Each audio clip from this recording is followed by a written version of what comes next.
Hi, you might remember this shoot of Darcy from some time ago. Well, I found some photos on my D800, which I'm going to share, the direct comparison in just a moment between the RAW file and the edited JPEG. And I just wanted to talk a little bit about this with you.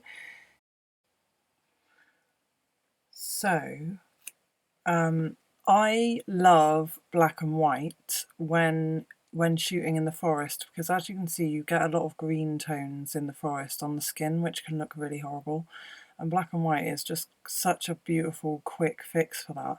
And also I think tonally it just works, particularly in this situation with this light. I think black and white is stunning. I do shoot mostly on cloudy white balance just because I love warm skin tones, but that with the warmth of the green and golden hour as well was a bit too warm, as you can see here. But I wanted to talk about like how you can create such variety with different editing.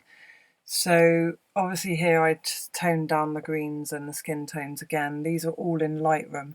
But do you see how the different edits just give a nice variety for the client of different looks? Because sometimes in a shoot, the images can look quite samey. So it's really nice to try different effects to just bring that variety in.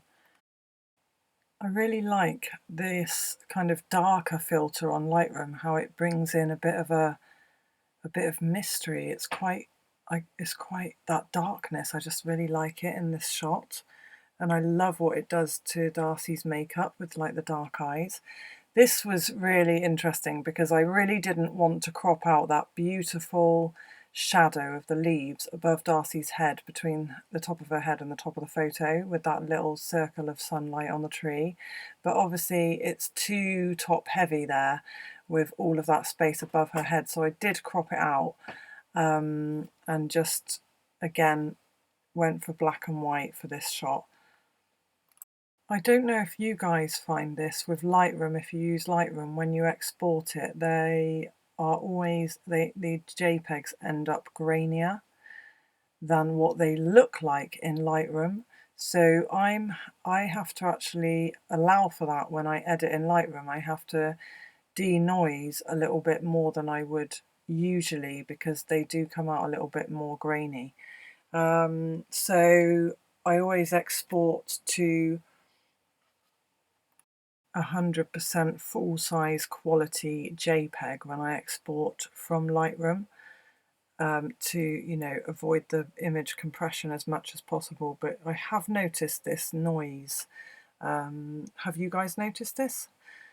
Anyway, it was just really nice to find these shots because it inspired me to share something with you.